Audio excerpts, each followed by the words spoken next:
Childcare in this country is subsidized by the federal government, subsidized by almost every state, and written into the tax code in more than one place. So why does the bill for 2 kids look like a second mortgage? That's the question we want to sit with today. And we're not going to answer it in the next sentence, because the honest answer has 3 moving parts, and only one of them is the part people argue about online. Let's decode this together. If you've ever opened a daycare invoice and felt your stomach drop about a half-second before your brain caught up, you're not imagining anything. $3,000 a month for 2 children isn't a story about a family who overspent.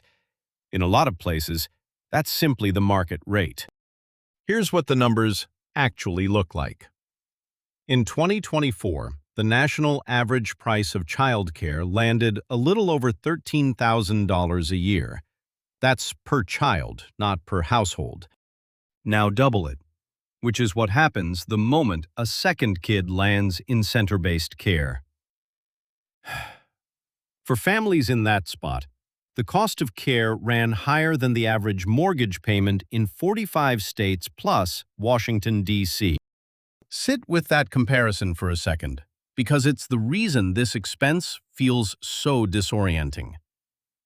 Most of us grow up expecting housing to be the biggest line in the budget.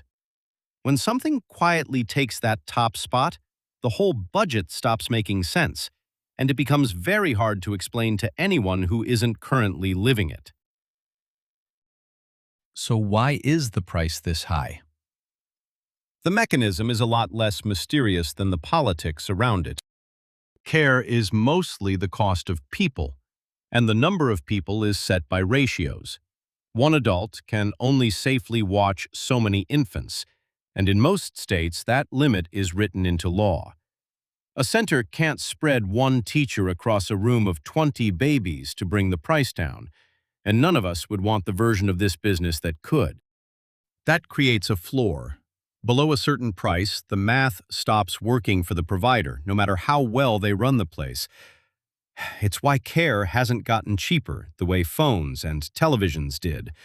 Care doesn't get cheaper by getting faster. There's a second half to the mechanism, and this is where it gets interesting. Help genuinely exists. Federal dollars flow to states. States run assistance programs, and the tax code carves out room for care expenses in more than one spot. The catch is that most of that help is limited by funding rather than by eligibility, which means qualifying for a program and actually receiving it are 2 separate events. Also, and we say this with love, the naming conventions are working against everyone here.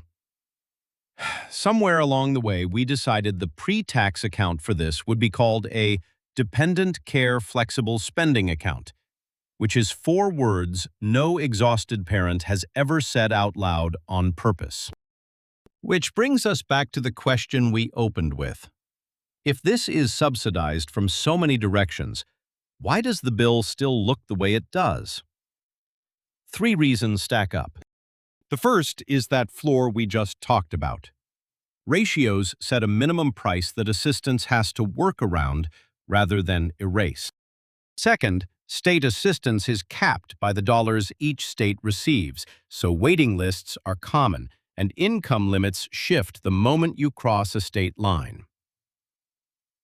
A 2024 federal rule pushed states toward keeping an eligible family's co-payment at no more than 7% of income.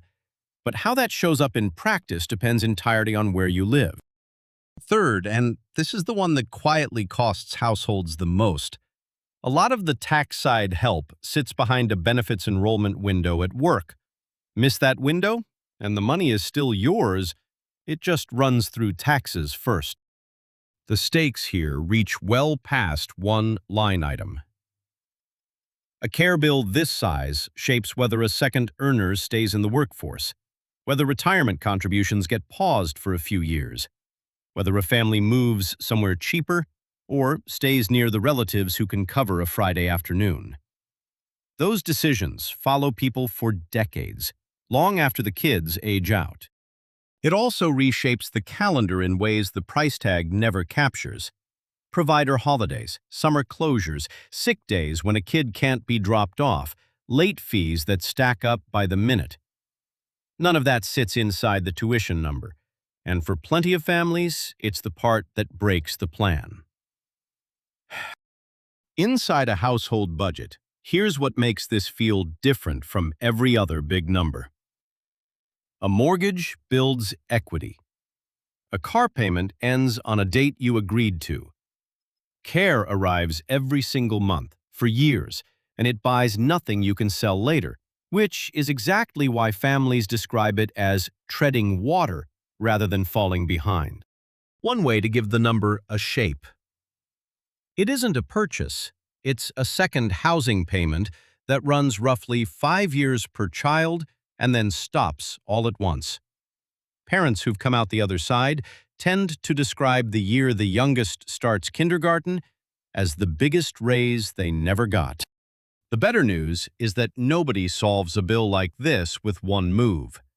Families who bring it down do it in layers. Start with your state's screening tool, even if you're certain you earn too much. Eligibility runs on household size, children's ages, work hours, and school or training enrollment, not on income alone.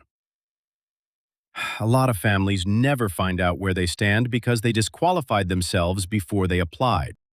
Ask about Head Start, Early Head Start, and state-funded pre-K for the older child. These programs rarely cover a full workday, which is why they get waived off. A part-day program paired with a licensed family childcare home or with a relative covering afternoons moves real money. Then check whether either employer offers that pre-tax dependent care account. For 2026, the federal limit rose to $7,500 of care expenses you can run through before taxes touch them. Whether that's worth it depends on your situation, but it's the rare benefit where the paperwork is basically the whole cost. One coordination note trips people up constantly.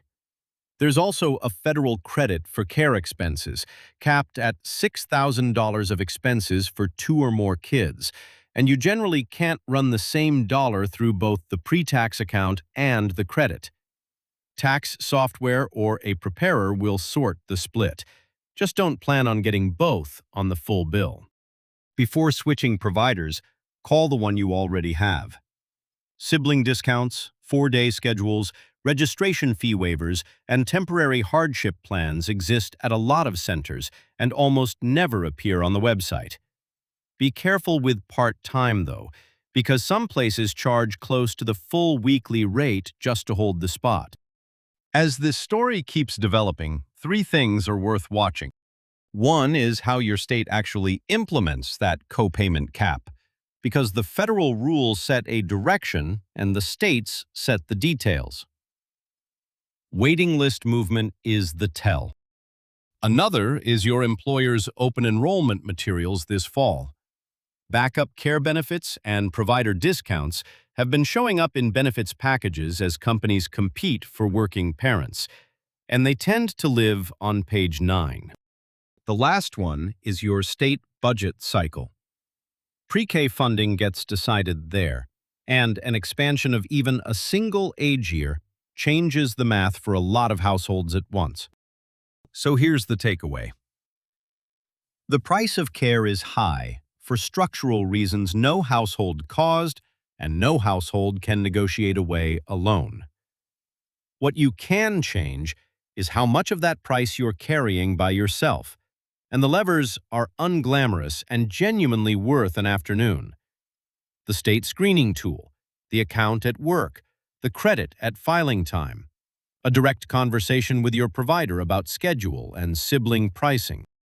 We'll be watching the state-level rollout closely, because that's where this stops being a headline and starts being a number on somebody's invoice. Quick reminder, everything we cover on Decoded Money is for educational purposes only. None of this is financial advice, and we're not licensed financial advisors.